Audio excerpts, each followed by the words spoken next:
Chapter 47, My Friends. The death of my grandpa, my cancer recurrence scare, and the symptoms of my cancer hangover had brought me to the shores of PTSD land.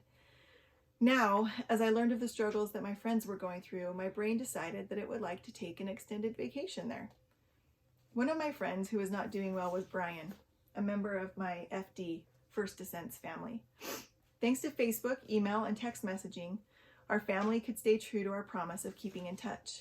It was so fun to continue our relationships and learn more about each other through social media stalking, the friendly kind, not the creepy kind. Facebook also let us to know that by March of 2014, Brian was not doing well. Out of all the people in my FD family, he was the last one that I expected to die first. He was one of the most health-conscious and positive people I have ever met. You couldn't help but be happy when you were around him. His smile and enthusiasm were infectious. It had come as quite a shock to our entire group when we found out that his cancer had returned, and it was quickly ravaging his incredibly strong body. At the end of March, his body could not take any more, and he passed away 2 weeks shy of his 27th birthday. It was a devastating loss for all who knew him. Another friend, Tia, who was also part of my FD family, was still forging ahead in her battle with stage 4 breast cancer, and still is today, I'm happy to say. It was heartbreaking to read of all the setbacks and struggles of someone who was living with the disease day in and day out. I felt, and still feel, helpless.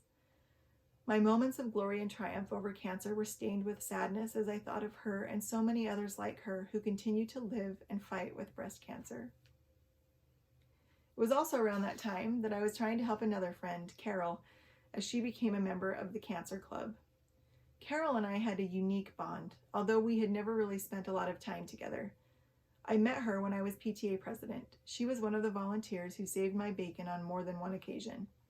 I knew that Carol had been struggling with Crohn's disease for years, but now her worst fears had come true. In January 2014, she was diagnosed with colon cancer that had metastasized to her liver. We were all heartbroken for her. Here was another young mother, her boys just 8 and 9 years old, who now had to face the challenging journey of fighting cancer and taking care of a family at the same time. Her ride went up and down so many times over the months that followed. One moment we were so hopeful that she would make it through. The next we were discouraged and wondering how she was ever going to make it. I loved visiting with her, but it was incredibly hard to see the toll that cancer was taking on her body. I couldn't help but feel a huge amount of survivor's guilt. Why was it that I could beat cancer and stay here with my kids while her body was slowly and painfully wasting away? I didn't love my kids any more than she loved hers. My kids didn't need me more than her kids needed her. How was it okay for me to stay and for her to go? In thinking of all the tumultuous chaos that cancer was creating in my friends' lives, my brain started to shut down. I could no longer process rational thoughts about my own cancer. I started playing an intense mental game that I didn't think I would be able to win. Quote from my journal. Day 951. I am struggling. I feel unsettled. I feel as though something is off, not right. I haven't been experiencing huge amounts of pain, just some minor but consistent discomfort. I've also been feeling more fatigue. I try to brush it off because I've been pushing myself and exercising so much. Today, while I was jogging, I felt tighter in my chest, a little more wheezy than usual. Now, having said all those things, I feel like a hypochondriac. Are these really things that need further investigation, or am I just being jumpy because of Brian's death? I've been trying so hard to find some peace and comfort in all of this. I really wish that God could tell me, don't worry, you're going to live a long, full life. It's like as soon as I stop worrying about it, the little voice in the back of my head starts up saying, you have to worry. It's coming back. You are not going to live to see grandkids. I hate cancer, and I hate the mind games that come along with it. I asked Mark to give me a blessing tonight. Some of the things that stood out to me are, through fasting and prayer, I will be able to receive personal revelation, allowing me a glimpse of what my future holds. My caregivers will know what to do to help me. I will be able to have peace and comfort in knowing God's plan for me and my family. My family will be sensitive to my needs. Now, when I think about these words and how I felt during the blessing, I feel as though my cancer journey is still going to continue. What I'm trying to do now is to figure out how to be okay with that. I spent the morning and the following day, day 952, at the temple. I needed to shut out the screaming world and the constant barrage of thoughts of dying. I went with these questions churning in my heart. How can I ever be okay with dying while my kids are young? What can I do to not have the fear of cancer paralyze me? And what is the plan from here on out?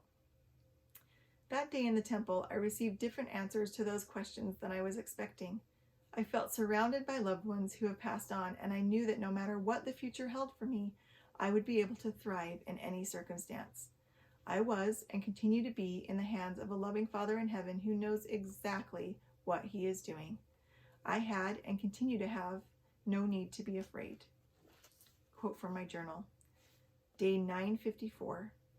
I was hoping to go to the temple and receive the answer of, don't worry, the cancer is gone and won't return. But that would be the easy answer. If that were the answer, I might start to forget things and become complacent. But if I always have cancer in the back of my mind, then I will always be able to more fully appreciate my life and everything in it. Unfortunately, along with that comes the problem of always thinking about cancer. Sometimes my brain feels like it's going to explode. It is always so full of everything I keep shoving in there that goes along with all of my jobs. Then I start to feel like I'm drowning. I feel like there is not enough time for me to prepare everything I would like to if it came time for me to go. This living thing is hard work. End quote. With Brian's death, the struggles of Tia and Carol, and my own physical and emotional state, I started to realize that although God was helping me as much as he could from his place in heaven, maybe I needed to talk to someone here on earth who could help me clear out the cobwebs and put things in their proper place. The only problem was, where could I go to find such a person?